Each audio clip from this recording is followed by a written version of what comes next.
Assalamualaikum warahmatullahi wabarakatuh. Perkenalkan, nama saya Zainur Khofifah, NIM 245000010 dari Prodi Bimbingan dan Konseling, Fakultas Keguruan dan Ilmu Pendidikan dari Universitas PGRI Adibuana, Surabaya. Saya di sini akan menjelaskan materi tentang tes bakat dari salah satu tugas mata kuliah Asesmen Psikologi Teknik Tes yang dibimbing oleh Dr. Muwahhidah MPD. Saya mengambil penjelasan tes bakat dari salah satu seseorang para ahli, yaitu Guilford. Dia adalah seseorang psikolog dari Amerika Serikat yang terkenal karena teorinya mengenai struktur intelek. Pengertian tes bakat menurut Guilford adalah alat untuk mengukur kemampuan intelektual spesifik seperti berpikir divergen, berpikir konvergen, pemahaman semantik, dan keterampilan evaluatif yang digunakan untuk memprediksi seseorang dalam bidang tertentu.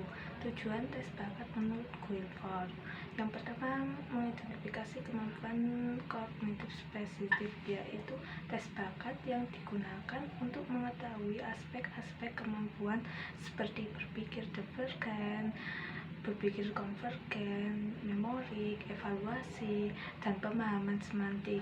Yang kedua, memprediksi keberhasilan dalam bidang tertentu, yaitu Guilford meyakini bahwa bakat intelektual tertentu dapat menunjukkan keberhasilan dalam bidang akademik, teknis, seni, maupun karir.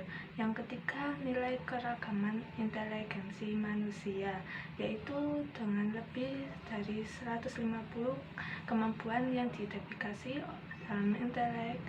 Tes bakat yang digunakan untuk menilai bakat kecerdasan dengan bukan untuk IQ tunggal.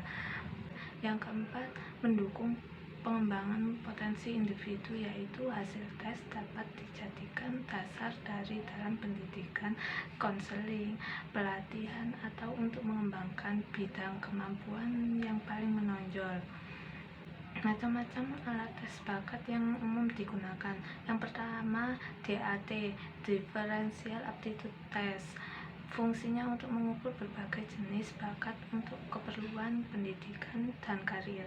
Digunakan untuk menentukan jurusan sekolah atau karir, menyusun program pengembangan potensi.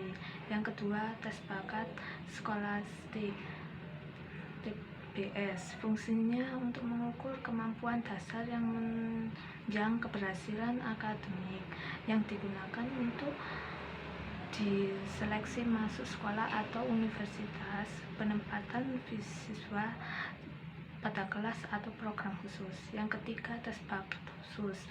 Fungsinya untuk mengukur potensi dalam bidang tertentu yang lebih spesifik.